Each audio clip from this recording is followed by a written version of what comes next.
pop and neopop. We call R&B neopop because it's an acknowledgement that R&B is a racist name for a music genre.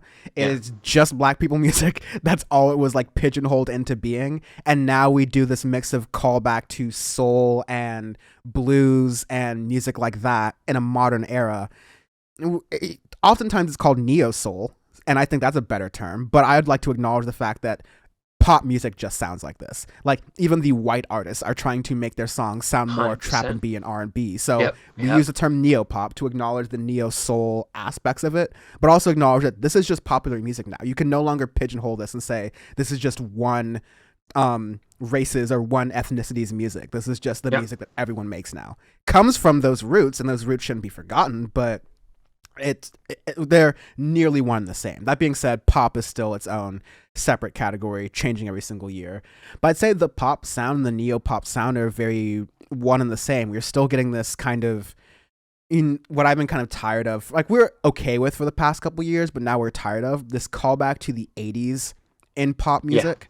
Yeah. I'm still seeing a lot of that, and I want to see something else. Yeah. Like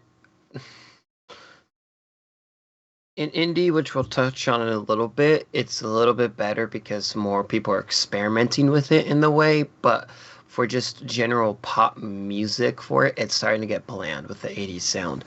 And a lot of the ideas too. I mean, you're naturally going to have your artists now that are experimenting more within pop, which I like. I mean, artists like Billie Eilish, something that we do admire on this podcast.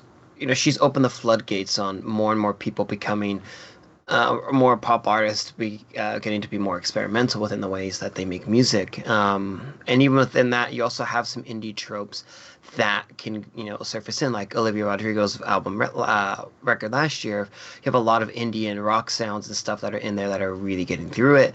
You have Taylor Swift and a couple others who are throwing more indie sounds and more retro sounds in there as well, which I like. But a lot of them now are, throwing in these 80s synths, or throwing in these 80s keywords and stuff. And it's getting overdone and overplayed to the point where, okay, cool, that was a sound that was, obviously revolutionary when it hit. And it was cool to hear throwback things and whatnot. But if you just use that and no other sound and no other inspirations, then it could get very bland. And after a while, and we've been getting that a ton here, I would like to see more artists, take that and be like, hey, here's this 80s sound, and then to go above and beyond with it. But I don't think that's going to happen. I think there's going to be a similar sound-ish this year, but not necessarily like an 80s thing, but there's going to be one thing that all the pop artists do.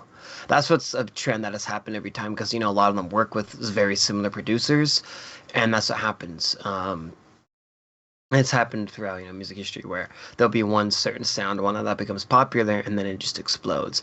But another thing I think we have to touch on too within pop is the influences of TikTok and other social media that has on popular music, because that is an avenue that really exploded last year, and showing just how big certain songs can get and how big certain artists can get. But I think like that is something that I've noticed that gets more and more popular, is a really, really high pitched, annoying voice thing that can get into like EDM or other random things that I've heard in pop music and other stuff that people, some God knows why reason, like an auto tune, high pitched, like almost like a baby voice type thing that pops into some music. So It's something that I see more and more. I have some notes on this, and of course I talk from being like a music reviewer from 5 years, but in touching the guardrails a little bit, in my like work that I do, it's been on working with the platforms. So Yeah. it's either working and making videos for YouTube and a lot of different outlets and avenues, or making ads for YouTube and TikTok and all these different outlets as well. So I feel really grateful for the position I have, and that I'm able to see so many sides of this industry that is so hard to grasp for a lot of people, because it's purposely made hard to grasp for people, because like the more complicated it is, the more fewer people can make money off of it. But Interesting. what that comes to say is that your thing you're catching on, which is TikTokable moments or songs being made for TikTok. Yeah. We saw that with Old Town Road. Like that just kind of took it off the map a couple years ago, where it's like you can make a TikTokable song or like a song that does well on TikTok, and you can spin that into broader success. What I'm seeing just hanging around music producers is that songs are being planned, like, not every single song, because music producers like hate doing this. They're very much like us. They don't want to do the, oh, this is too mainstream or whatever thing. But to get attention, they will figure out, okay, what's a nice TikTokable moment that I can put in this song? And oftentimes that's that high pitched thing that gets people's attention. Or it's that flip, because a lot of TikToks are like scene A, scene B, to like contrast something to make a point or make a joke or whatever.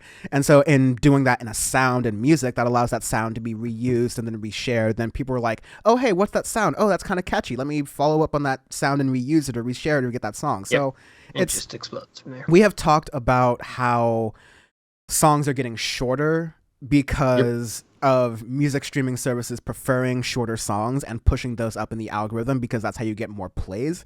And so this is all part of a theme that I love doing these conversations, because big picture, certain artists, for better or for worse, but it's just the name of the game right now, are planning their songs and producing their songs with TikTok in mind. 100%. Yeah. Yeah, definitely in the pop sense, but you're definitely seeing it in rap and trap and a whole other different spaces as well. Definitely indie, because, bedroom pop indie. And I got some for that in a moment too. But it is using that as well. But I think to sum up pop and neopop, we want to see more. We want to see different. Some artists who are doing well in this genre, I would say, are, and we're going to say this with rap and trap as well. You make it different by just pulling from other genres that are full of creativity. Right now, indie is full of creativity if you look for it. There's even a lot of creativity going on and bubbling up in electronic as well if you sift even harder. But, pop is no stranger to digging from rock and alternative and indie and dipping from electronic when necessary. It dipped from electronic for life about 10 years ago, and it dipped from alternative and indie rock for life about 20 years ago in the aughts and then in the zeros. We still need to do that of the aughts episode, because that would be dope. But yeah, definitely need to. Ultimately, like, I would like for pop to take some cues from indie, because it'll be another like kicking the can down the road. The larger problem is see that. Yeah. Pop music is what it is. It's a little bit has to be constrained to be popular, but you can give it some new life for at least another year and a half. I'm already kind of like iffy on the pop indie category. I'm a little bit over it myself, but I think if you bring that to the masses, that can be a lot more palatable. Definitely better than this like 80s redo and this 90s grunge, which some artists, Biba Doobie does it like perfectly well, and I like that. But when a bunch of other indie artists are like, it's 90s all over again. It's like example, you get your pop indie like Conan and Gray, where it's so bland and over generalized, where it's not palatable. And something I think that can have a lot of issues. But then you have other artists like The Weeknd, where even though Don FM had a lot of 80s influences and stuff in there, he still made it modern enough to feel new and put a spin on it, which is what I would like to see. If you want to do that sound, go ahead, but you need to really push that envelope further and whatnot with it. So, but yeah, I will say so. The newest pop artists on the scene, like you have your Olivia Rodrigo's, Charlie XCX is now like kind of breaking on that, like from the alternative now into the pop thing. And Billie Eilish is still out there. I'm happier with this crop of pop artists than I have been with pop in a while. Oh, for sure. It's still your like Ariana Grande's here and there, your like Bruno Mars's here and there, who other than Silk Sonic. And I guess we would include Silk Sonic in here as well. The funk thing, you can do it a little bit more, but Silk Sonic has their lane. Other artists like The Internet and Steve Lacy have their lane.